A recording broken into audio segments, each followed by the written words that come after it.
Uma jovem desapareceu sem deixar rastros, como se tivesse se dissolvido no ar, quando tudo parecia absolutamente normal. Numa manhã, ela simplesmente não voltou para casa. Nenhuma ligação, nenhum vestígio. Apenas um silêncio inquietante e uma porção de perguntas. O que poderia ter acontecido nessas poucas horas? Quem foi a última pessoa a vê-la? O desaparecimento dela marcou o início de uma história complexa e misteriosa, cheia de segredos e suspeitas, que abalou todos que a conheciam e se transformou em um pesadelo mais assustador do que qualquer um poderia imaginar.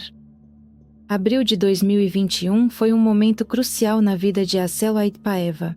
Ela há muito sonhava com uma vida melhor e com oportunidades que proporcionassem condições mais confortáveis para sua família. E foi exatamente essa proposta que veio de Murat Mirbekov, marido de sua prima. Murat, a quem ela conhecia há vários anos, trabalhava na Geórgia vendendo carros e lhe ofereceu uma vaga de assistente. Ele garantiu a Eisel que o trabalho seria simples e promissor, ajudar com documentos e a transferência de carros para clientes do Cazaquistão. Essa proposta foi para Asel uma chance, como um presente do destino que ela esperava há tanto tempo. Murat explicou que suas funções incluiriam a preparação de documentos para os clientes, organização de encontros e controle do processo de venda dos automóveis. Ele também contou que o mercado de automóveis na Geórgia está se desenvolvendo ativamente e que a demanda por carros usados é alta, especialmente entre os cazaques que desejam comprar um veículo por um preço mais baixo. Ele mencionou que sua empresa tem uma equipe amigável, que a ajudaria a se adaptar e a se sentir confortável. Para Eisel, essa proposta se tornou uma verdadeira oportunidade de escapar do ciclo de problemas e limitações diárias. O trabalho prometia um salário de $500 por mês, moradia paga e um horário conveniente. Tudo parecia bom demais para deixar passar essa oportunidade. Eisel nunca tinha recebido propostas assim e agora ela tinha a chance de realizar seus sonhos. Trabalhando no exterior, ela esperava conquistar independência financeira e obter oportunidades para crescimento profissional no futuro. Ela imaginava como poderia economizar dinheiro para comprar seu próprio apartamento, ajudar os pais e apoiá-los na velhice. Esses pensamentos lhe davam confiança de que estava tomando a decisão certa. Eisel nasceu e cresceu em uma pequena aldeia chamada Kabambai Batira, na região de Akmola, no Cazaquistão. Foi nesse lugar, cercado por estepes sem fim, que ela passou a maior parte de sua vida. Observando seus colegas de classe permanecerem na aldeia, casarem-se e trabalharem nas fazendas locais ou em propriedades rurais.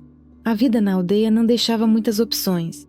As oportunidades eram limitadas e as perspectivas se resumiam a uma luta constante pela sobrevivência. Já Asel sonhava com uma vida cheia de oportunidades e perspectivas.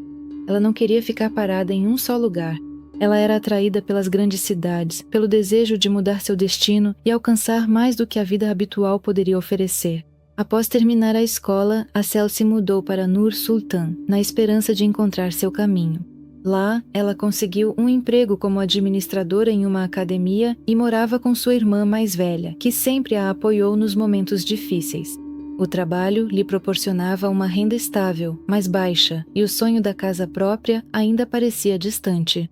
Ela se esforçava para economizar, guardando cada tenge que sobrava, imaginando como um dia teria seu próprio lugar, onde poderia criar um cantinho aconchegante do seu jeito e não depender de mais ninguém. Asel acreditava que conseguiria mudar sua vida e melhorar as condições para sua família. Ela queria ajudar os pais, que trabalharam muito para lhe dar tudo o que precisava. No entanto, a realidade mostrava que seus sonhos não se realizariam tão cedo. No Cazaquistão, era difícil alcançar um nível de bem-estar material que permitisse a ela viver confortavelmente e ainda apoiar seus entes queridos.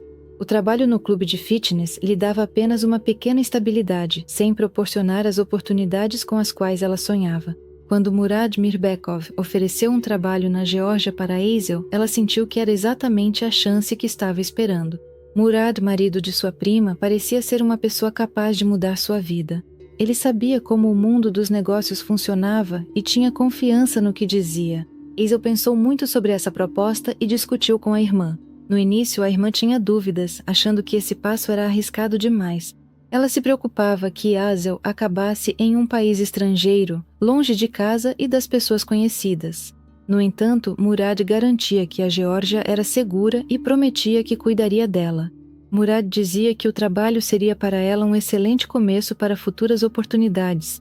Acel estava ciente dos riscos, mas o desejo de mudar sua vida superava todos os medos e dúvidas. Ela estava disposta a arriscar e acreditava que conseguiria superar qualquer dificuldade. Hazel aceitou a proposta, apesar da ansiedade e das dúvidas. Ela sentia que aquela era sua chance de sair do círculo vicioso, e decidiu não deixá-la escapar. A família de Hazel a apoiava moralmente, embora não pudesse ajudá-la financeiramente. Seus pais e irmã faziam tudo o que podiam para apoiar seu desejo de uma vida melhor, mesmo vivendo modestamente. Naquele momento, Hazel não podia imaginar que sua decisão seria o início de uma cadeia de eventos que mudaria tudo. Logo, Hazel embarcou para a Geórgia com uma sensação de ansiedade e esperança, pois esse passo prometia um novo e bem-sucedido capítulo em sua vida. Ao chegar à Geórgia, ela se instalou no apartamento de Murad, em Rustavi. A moradia era pequena, com móveis antigos, mas Murad garantiu a ela que era uma solução temporária, até que ela se adaptasse e encontrasse algo melhor. Nos primeiros dias, Hazel ligava para casa regularmente, compartilhando suas impressões. Ela contava sobre a cidade, as ruas antigas e os prédios incomuns, sobre a culinária local. Até mesmo pequenos detalhes a alegravam, como os passeios noturnos por Rustavi, onde tudo parecia novo e interessante. Em sua voz se ouvia alegria e ela parecia feliz e confiante em sua escolha. Cada vez que ela ligava para casa, a mãe ouvia seu entusiasmo sincero. Hazel contava sobre os costumes locais e as pessoas que lhe pareciam gentis e receptivas. Algumas semanas depois, a situação começou a mudar. Hazel passou a entrar em contato com menos frequência e as conversas ficavam cada vez mais curtas e menos informativas. Na voz dela surgiram notas de cansaço e preocupação que ela tentava esconder. Quando a mãe tentava descobrir o que estava acontecendo, Hazel respondia de forma evasiva, garantindo que apenas estava cansada do trabalho. Ela afirmava que estava tudo bem, mas suas palavras já não soavam tão seguras quanto antes. A mãe começou a se preocupar e tentava ligar para a filha com mais frequência, mas suas ligações muitas vezes ficavam sem resposta. Cada conversa se tornava cada vez mais curta e monossilábica, o que só aumentava a preocupação da família. Certa vez, a mãe conseguiu falar com Hazel por videochamada. Aflita, ela aguardava enquanto o rosto da filha aparecia na tela.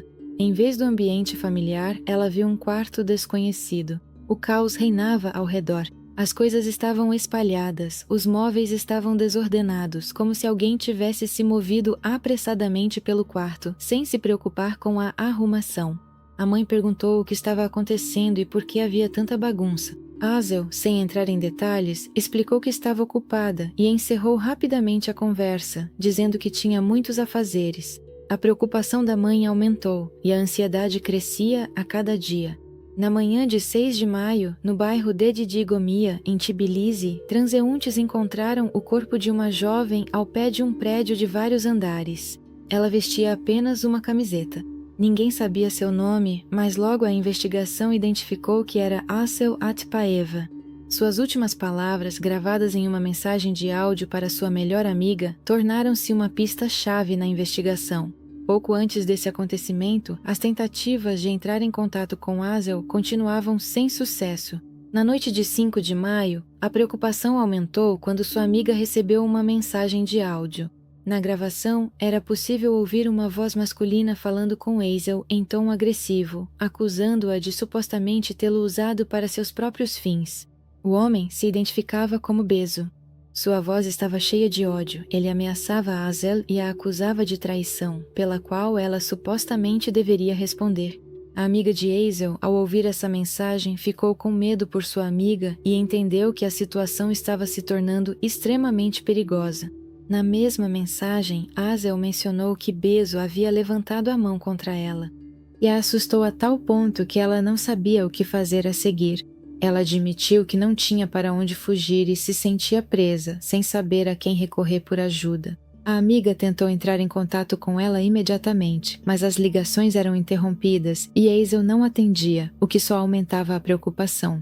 Nesse momento, também ficou claro que Murat Mirbekov, um parente distante de Hazel que a convidou para trabalhar na Geórgia, estava envolvido nessa história. A investigação constatou que Mirbekov se aproveitou da situação vulnerável de Hazel 2 vezes. Ele abusou da confiança dela, sabendo que ela estava sozinha em um país estrangeiro, sem apoio. Depois, ele a entregou a um homem chamado Bezo, seja em troca de um carro, seja pelo dinheiro prometido. Hazel se viu completamente sozinha e desamparada. A cada dia, a situação dela se tornava mais perigosa. Ela não se atrevia a procurar a polícia, com medo de que não acreditassem nela e de que sua situação só piorasse. Hazel sentia-se presa em uma armadilha da qual não via saída. O desespero a dominava e ela não sabia o que fazer a seguir. A última conversa de Hazel com a amiga deixou claro o quanto ela temia por sua vida. Em sua voz era possível ouvir o desespero e o medo. Ela não sabia como sair daquela situação. A amiga tentou ajudar, mas já era tarde demais. Na manhã de 6 de maio, o corpo de Hazel foi encontrado sob as janelas de um prédio de vários andares. A identidade do homem envolvido na tragédia com Hazel Atpaeva foi estabelecida pela polícia da Geórgia. Tratava-se de Besik Tordubaev, conhecido nos círculos criminosos como Bezo. Ele era um georgiano de 57 anos com passado criminoso que já havia cumprido 10 anos de prisão por roubo de carros e era conhecido por sua crueldade. Após a morte de Hazel, Bezo já havia deixado Tbilisi e se dirigia à fronteira tentando se esconder. No entanto, a polícia conseguiu agir rapidamente e o deteve em um dia. Ao mesmo tempo, Murat Mirbekov, que havia levado Hazel para a Geórgia, ao saber de sua morte, retornou a Nur-Sultan, esperando evitar as consequências. Os familiares de Hazel, amigos e a polícia georgiana permaneciam em estado de incerteza e ansiedade. Poucos dias antes da tragédia, Hazel entrou em contato com um dos amigos, pedindo que ele lhe transferisse 100.000 tenge para a viagem. Ela não pediu ajuda à família, provavelmente para não preocupá-los. No entanto, seu desejo de independência acabou lhe pregando uma peça cruel. O amigo não pôde ajudar Hazel por não ter a quantia necessária, e essa circunstância mais tarde se tornou um dos muitos detalhes preocupantes que inquietavam seus entes queridos. A polícia georgiana supôs que Hazel teria pulado da janela por conta própria. No entanto, sua família discordou categoricamente disso. Eles conheciam Hazel como uma jovem alegre que fazia planos para o futuro e esperava que o trabalho na Geórgia a ajudasse a melhorar sua situação financeira e realizar o sonho de ter um apartamento próprio. A versão da polícia parecia absurda para a família, especialmente para a mãe de Hazel, que ficou desconfiada com os ferimentos que não correspondiam às consequências de uma queda comum de altura. Quando o corpo de Hazel foi levado para o Cazaquistão, a mãe imediatamente percebeu coisas estranhas. Sua filha não tinha as fraturas características que normalmente ocorrem em quedas de altura. Os braços e as pernas estavam intactos e os braços estavam pressionados contra o peito, o que é incomum nesses casos. Também não havia lesões na cabeça. As lesões internas, o baço rompido e outros órgãos danificados levantaram suspeitas de possível maus tratos antes da morte. Além disso, no corpo de Hazel foram encontrados numerosos queimaduras, semelhantes a marcas de bitucas de cigarro, e os dentes estavam quebrados, o que indicava possíveis torturas. Todas essas circunstâncias apenas aumentaram as suspeitas da família de que Hazel foi vítima de violência antes de morrer. A mãe não conseguia acreditar que sua filha pudesse ter tomado tal decisão voluntariamente. Os detalhes que vieram à tona após o retorno do corpo ao Cazaquistão só trouxeram ainda mais perguntas sombrias, para as quais ninguém conseguia dar respostas. Os resultados da perícia confirmaram que Hazel foi vítima de violência antes de morrer. A mãe da jovem afirmava que o corpo já sem vida de sua filha foi colocado sob as janelas do prédio de vários andares, numa tentativa de simular um suicídio. Apesar das evidências óbvias, a polícia georgiana se recusava a reconhecer o caráter criminoso do ocorrido e não realizava perícias adicionais. Besso estava sob custódia e, inicialmente, se recusava a prestar depoimento. No entanto, depois que os investigadores lhe informaram que a perícia confirmou a existência de contato íntimo com Hazel antes de sua morte, ele admitiu essa relação, insistindo que foi consensual. Segundo sua versão, os acontecimentos começaram em 30 de abril de 2021, quando ele soube que Murat Mirbekov havia abusado de Hazel 2 vezes. Besso afirmou que ficou extremamente indignado com esse fato e decidiu dar uma lição em Mirbekov. Ele o espancou e o obrigou a deixar o país, advertindo-o para que ficasse longe de Hazel. Depois disso, Besso sugeriu que Azel ficasse em sua casa, prometendo garantir sua proteção. Segundo ele, a jovem ficou em sua casa por alguns dias e ele a ajudou a lidar com o estresse que havia passado. Ele assegurou que entre eles se estabeleceu uma relação de confiança e que a intimidade foi voluntária. Ele também afirmou que deixou Azel sozinha quando foi tomar banho e, ao voltar, ela já não estava mais lá. Besso afirmou que, ao sair do banheiro, viu a varanda aberta e percebeu que Azel havia caído. Ele ficou assustado, levando em conta seu passado criminal e o relacionamento com a falecida. Turdubaev afirmou que desceu e se aproximou da cerca, mas não teve coragem de pular por cima dela. Depois de ficar parado por algum tempo, ele decidiu ir embora, tomado pelo medo, e deixar a cidade, temendo ser acusado pela morte dela. Em julho de 2021, Besso faleceu no hospital da prisão. A causa oficial da morte foi declarada como infarto. No entanto, a mãe de Azel afirmou que ele foi espancado. Os familiares suspeitavam que a morte de Turdubaev poderia ter sido resultado da intervenção de alguém para evitar que o caso chegasse ao tribunal. Isso aconteceu quando o processo judicial ainda não havia terminado e Turdubaev enfrentava de 8 a 12 anos de prisão pelos crimes cometidos. Os investigadores começaram a duvidar da versão de Besso após analisarem uma gravação de áudio que Azel enviou para sua amiga antes de morrer. Nessa gravação, ela falava sobre as ameaças feitas por Besso e expressava medo dele. A menção à violência contradizia as declarações de Turdubaev sobre um relacionamento consensual. A polícia suspeitava que Turdubaev poderia tê-la forçado a ter relações íntimas, e esse aspecto do caso exigia atenção especial. No entanto, Turdubaev não foi acusado de assassinato. A versão oficial era de que as ações dele poderiam ter levado a jovem a tomar uma decisão fatal, mas nada além disso. A família de Azel e seu advogado tinham uma versão diferente.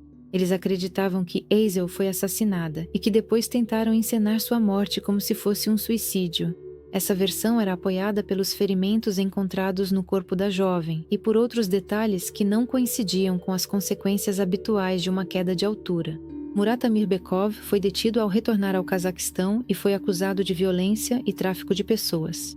Os pais de Azel acreditavam que ele estava diretamente envolvido em sua morte e entraram com um pedido para que ele fosse deportado para a Geórgia para ser julgado. No entanto, as autoridades locais não tinham pressa em atender a esse pedido e continuar a investigação. A situação só mudou depois que fotos tiradas pela mãe de Azel no necrotério foram publicadas na internet. A opinião pública expressou indignação e o Ministério Público mudou sua postura em relação ao caso, revisando suas ações. A trágica morte de Azel chamou a atenção do público e de jornalistas, que passaram a conduzir suas próprias investigações. Novas informações, às vezes não confirmadas, começaram a aparecer na internet. Havia testemunhas que afirmavam ter visto na noite da tragédia 2 homens que supostamente jogaram Azel da varanda. Também circulavam rumores sobre a existência de uma gravação em vídeo do incidente. No entanto, a polícia não tinha confirmação disso.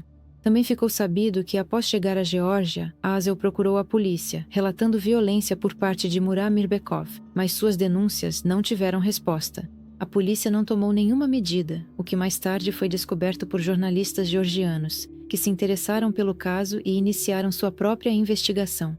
Em meio a todos esses acontecimentos, um dos conhecidos de Azel em Tbilisi concordou em prestar depoimento. Ele contou que um dia antes da tragédia, Azel lhe enviou uma mensagem, na qual ela compartilhou seu desespero. Na mensagem, ela reclamava de Mirbekov, que, segundo ela, a violentou 2 vezes. Ela sentia tanto dor física quanto um profundo sofrimento psicológico. Ela pedia ajuda, mas não queria incomodar, esperando conseguir lidar com a situação sozinha. Azel sentia-se presa, estando em um país estrangeiro sem apoio. Ela disse a um conhecido que tinha medo de Mirbekov, mas tentava se manter firme. Ela mencionou mais de uma vez que estava em uma situação sem saída, mas acreditava que conseguiria encontrar uma solução. Durante a investigação, descobriu-se que Mirbekov ofereceu trabalho na Geórgia não só para Azel, mas também para outras garotas do Cazaquistão. Ele prometia a elas um salário alto, moradia e boas perspectivas. Felizmente, nenhuma delas aceitou a proposta dele. Para algumas, ele foi especialmente insistente, tentando convencê-las das oportunidades únicas. No entanto, todas recusaram. Mais tarde, os parentes dessas garotas lembraram com gratidão da prudência delas, que, como se viu, as salvou de um perigo potencial.